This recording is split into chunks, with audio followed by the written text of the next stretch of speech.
Deputy CM Keshav Prasad Maurya का अखिलेश के ऊपर बड़ा बयान।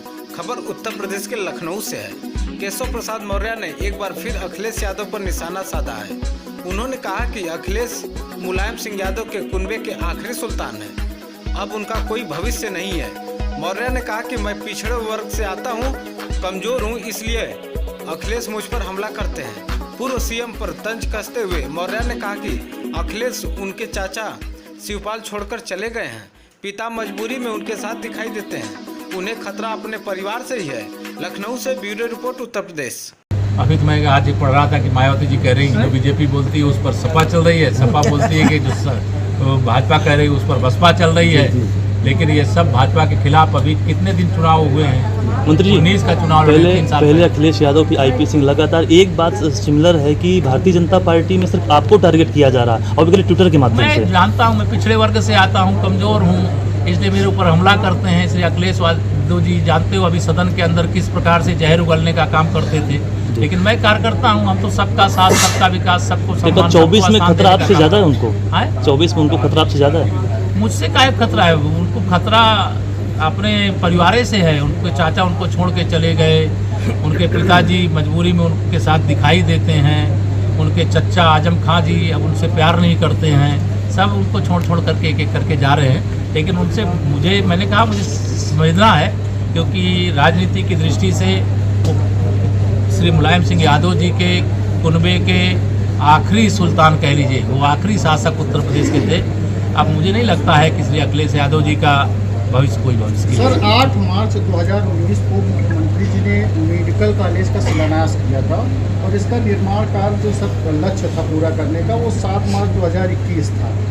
और इसके बाद 15 जुलाई विधानसभा चुनाव से ठीक पहले 15 जुलाई 2022 को माननीय प्रधानमंत्री जी ने इसका लोकार्पण किया। इसका सर जिले में जो गंभीर मरीज हैं आज भी बाहर रेफर किए जा रहे हैं। मैं आपको बता दूं, पहले तो एक तो जितने भी मेडिकल कॉलेज बन रहे हैं वो EPC मोड पे बन रहे हैं। जो कॉन्ट्रैक्टर बनाता है उस कॉन्ट्रैक्टर को देर से बनाने के कारण उसको कोई अलग से पैसा नहीं मिल सकता। कोविड भी आ गया। दूसरा, जैसा आदरणीय दीदी जी बता रही, मैं वही बताने जा रहा था कि कोरोना के कारण से बहुत सारी विकास योजनाएं कुछ समय के लिए प्रभावित भी हुई हैं। लेकिन हमारी कोशिश हर जनपद एक मेडिकल कॉलेज, और उत्तर प्रदेश ने इस दिशा में रिकॉर्ड कायम करने का काम किया है। और फतेहपुर के सभी जनप्रतिनिधियों को मैं इसके लिए बधाई आदरणीय दीदी जी सहित देता हूँ। इन्होंने बहुत कोशिश करके और फतेहपुर जनपद में मेडिकल कॉलेज बनाने का काम शुरू किया। कब तक लोगों को सर इलाज जो हम तो चाहते हैं कि आज से शुरू हो जाए, लेकिन उसमें जल्दीबाजी करने का नहीं, गुणवत्तापूर्ण ढंग से सब कुछ होना चाहिए। ये सरकार की मंशा है और सारी सुविधा से युक्त होना चाहिए। फतेहपुर की किसी व्यक्ति को कानपुर, प्रयाग और लखनऊ इलाज के लिए न जाना पड़े, इस प्रकार की सुविधा हो। थैंक यू, धन्यवाद। और असली पास जो है डॉक्टर की डिग्री नहीं, वो सारी धाराएं लगेंगी और वो माधव जेल जाएगा। समझ में आई बात की नहीं समझ में आई? एक का कान खोल के सुन लिया और असली बात कहो तो होगा माधव चौथ जेल भेज के। यूपी पुलिस का गालीबाज दरोगा। जी हां, हम आपको उस शख्स को दिखाएंगे जिसके कारनामे से जनपद पुलिस की चर्चाओं का बाजार गर्म है। वो शख्स कोई और नहीं, गाजीपुर पुलिस के एक दरोगा जी हैं, जो खुलेआम जनता के बीच गाली दे रहे हैं। देखिए किस तरह से गालीबाज दरोगा जी जनता को गाली दे रहे हैं। एक का कान खोल के सुन लिया और असली बात कहो तो होगा माधव चौथ जेल भेज के बताओ। तहरीर दो इसी वक्त, मतलब बातें ना करो, जल्दी भेज, जल्दी लिखो। दरअसल मामला बीते दिनों गुरुवार का बताया जा रहा है। हम आपको बता दें कि बिरनो थाना से महज 100 मीटर दूर प्राइवेट संचालित पवन हॉस्पिटल में जंगीपुर थाना क्षेत्र की बघोल भगवतीपुर निवासिनी नीरू देवी पत्नी धीरेन्द्र बनवासी 24 प्रसव कराने के लिए पवन हॉस्पिटल पहुंची, जिसका प्रसव के दौरान महिला की मौत हो गई।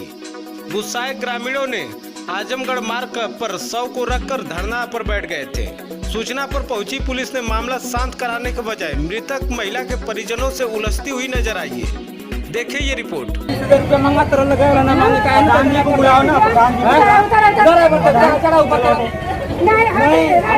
कहाँ लेके जाओगे? क्या करेंगे आप बताइए? कहाँ लेके जाओगे? क्या करेंगे? न्याय दिलाइए, हमको नहीं जाएगा। न्याय दिलाइए, एप्लीकेशन लिखो ना, एप्लीकेशन लिखा आप नहीं देख रहे हैं। हम देख रहे हैं, हमारे नहीं देख रहे हैं, देख रहे हैं, लिख करके नहीं देख रहे हो, आपके आंखों के सामने दिखाई दे रहा है और कह रहे हो चला मैं उतारा कैसे करो शिकायत ना कागजी लिख के दो ना, नहीं रहने देगा, हम वहीं पे ले चलेंगे, पकड़ो तो। वहीं सूत्रों के हवाले से खबर आ रही है कि बीड़नो थाना की मिली भगत से हॉस्पिटल संचालक फरार हो गया। जनता को गालीबाज दरोगा जी ने उलझाए रखे। देखिए किस तरह से गालीबाज दरोगा जी जनता के बीच जनता को डील कर रहे हैं। देखिए ये रिपोर्ट।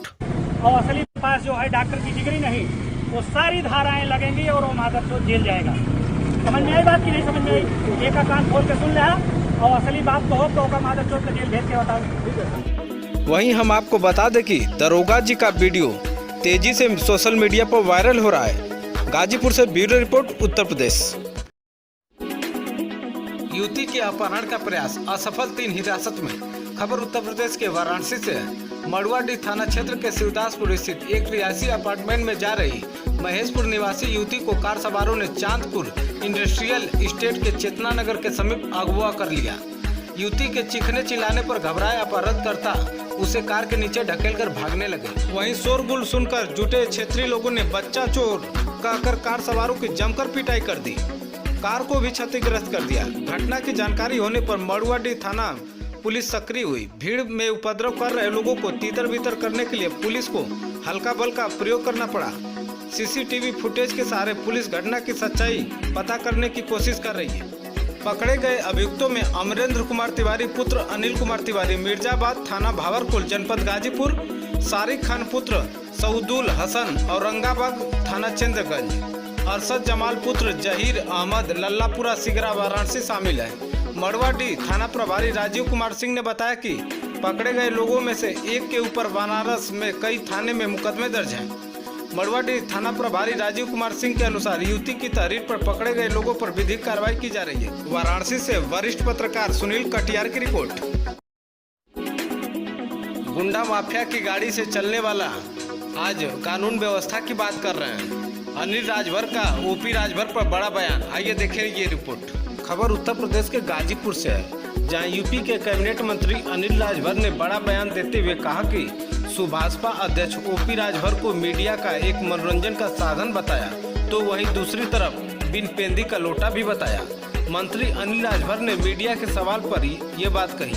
सुभाषपा अध्यक्ष ओपी राजभर को लेकर पूछे गए सवाल पर अनिल राजभर ने कहा कि वो सिर्फ मीडिया के मनोरंजन के साधन भर है।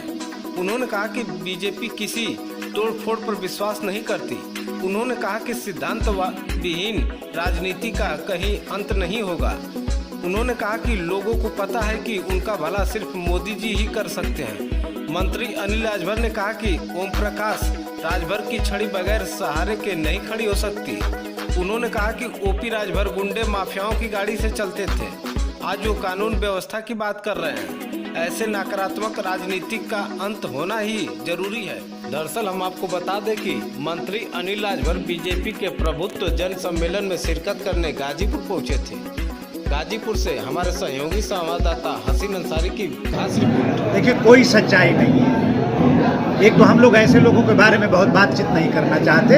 हमारे प्रेस के साथी निश्चित तौर पर बहुत मेहनत करते हैं, तो कुछ मनोरंजन के लिए भी लोगों की आवश्यकता पड़ती है। तो सच कहिए तो हमारे मीडिया के साथियों के मनोरंजन भर के साधन है।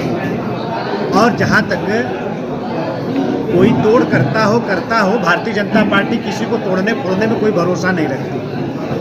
और दूसरा चीज, सिद्धांत विहीन राजनीति का अंत तो कहीं न कहीं होगा। आज हो रहा है नहीं, टूट समाज जाग रहा है। समय के साथ समाज में एक सकारात्मक परिवर्तन आ रहा है। समाज विकास की मुख्यधारा के साथ जुड़कर आगे बढ़ना चाहता है। समाज के जो लोग हमारे प्रमुख हैं वो समाज का विकास चाहते हैं। और सबको बहुत अच्छी तरीके से पता है कि हमारा भला अगर कोई कर सकता है तो वो मोदी जी कर सकते हैं, भारतीय जनता पार्टी कर सकती है। आज उसी का परिणाम है, उसी समझ का परिणाम है कि आज इस तरह से नकारात्मक राजनीति करने वाले लोगों का अंत हो रहा है। इनकी दुकानें बंद हो रही हैं राजनीति की। ये जो भी परिदृश्य आप देख रहे हैं, मैंने तो कई बार कहा कि ओम प्रकाश राजभर की छड़ी बिना सहारे की खड़ी नहीं होती। वो सहारा खोज रहे हैं। कम से कम भारतीय जनता पार्टी में तो कोई वैकेंसी नहीं है। खबर उत्तर प्रदेश के गाजीपुर से है।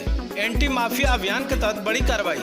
घोसी के बीएसपी सांसद अतुल राय पर बड़ी कार्रवाई। पुलिस ने अतुल राय की 58 लाख रुपए की संपत्ति की कुर्क। गाजीपुर के भावरकोल थाना क्षेत्र के बीरपुर गांव में कुर्की। अतुल राय के पैतृक गांव गाजीपुर के बीरपुर में हुई कुर्की। अतुल राय की 7 जमीनों में वाराणसी पुलिस ने किया कुर्क।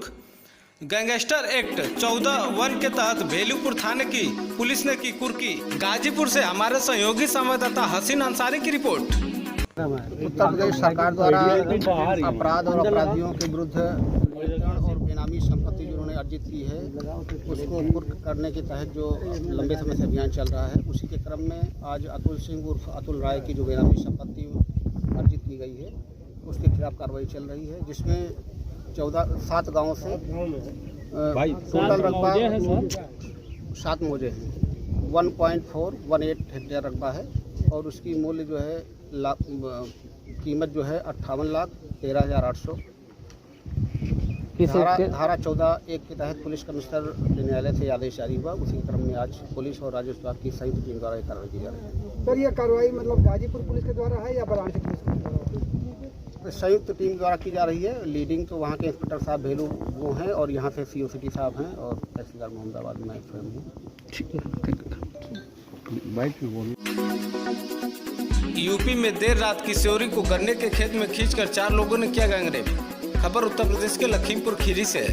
मोहम्मदी थाना क्षेत्र के ग्राम गोपन पिपरी में बीती रात किशोरी को गन्ने के खेत में खींचकर 4 लोगों द्वारा किया गया गैंगरेप। भाई की तहरीर पर पुलिस ने मुकदमा दर्ज कर लिया है। उधर अपर पुलिस अधीक्षक खीरी ने बताया कि किशोरी जिला अस्पताल में भर्ती है, उसकी स्थिति सामान्य है। FIR में दोषी 5 लोगों के नाम से है। 5 आरोपियों को पुलिस ने गिरफ्तार कर लिया है। आइए देखें ये रिपोर्ट। थाना मोहम्मदी क्षेत्र अंतर्गत देर रात एक बालिका के साथ दुष्कर्म की सूचना प्राप्त हुई। इस सूचना पर तत्काल कार्रवाई करते हुए बालिका को चिकित्सीय परीक्षण के लिए चिकित्सालय भेजा गया, जहां पे चिकित्सीय परीक्षण के उपरांत बालिका की स्थिति बिल्कुल सामान्य है।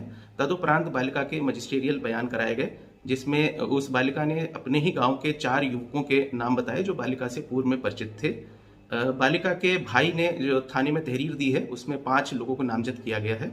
5 नामजद अभियुक्तों को हिरासत में लेकर उनसे पूछताछ की जा रही है। आगे की विधिक कार्रवाई की जाएगी। परमवीर विजेता बीर अब्दुल हमीद के 97वें शहादत दिवस पर दी गई गार्ड ऑफ ऑनर की सलामी। खबर उत्तर प्रदेश के गाजीपुर से। परमवीर चक्र विजेता शहीद बीर अब्दुल हमीद के 97वें शहादत दिवस उनके पैतृक आवास दामोपुर के शहीद पार्क में 10 बजे मनाया गया। वहीं SDM आशुतोष श्रीवास्तव, CO रविंदर वर्मा, खंड विकास अधिकारी यशवंत कुमार, नायब तहसीलदार जयप्रकाश शहीद की प्रतिमा पर पुष्पांजलि अर्पित की। हम आपको बता दें कि पूरे दिन सभी पार्टियों के सदस्यों नेताओं का शहादत दिवस के अवसर पर तांता लगा रहा। दरअसल हम आपको बता दें कि बीर अब्दुल हमीद के शहादत दिवस पर कानपुर से पहुंचे कमांडर जयप्रकाश ने पहुंचकर पुष्प चक्र अर्पित किए। वहीं साथ ही मुख्य अतिथि सबेरिया एरिया के मेजर जनरल जय S बैंसल, विधायक बेदीराम ने पहुंच और गोरखा राइफल्स ब्रांड बैंड और 39 GTC के बैंड के सेना ने अपनी धुनों पर शहीद की प्रतिमा के समक्ष पुष्प चक्र अर्पित किए और गार्ड ऑफ ऑनर की सलामी दी। वहीं गाजीपुर सांसद अफजाल अंसारी ने अपने काफिले के साथ पहुंचकर पुष्पांजलि अर्पित की। गाजीपुर से हमारे सहयोगी संवाददाता अजीत यादव विक्रम की रिपोर्ट।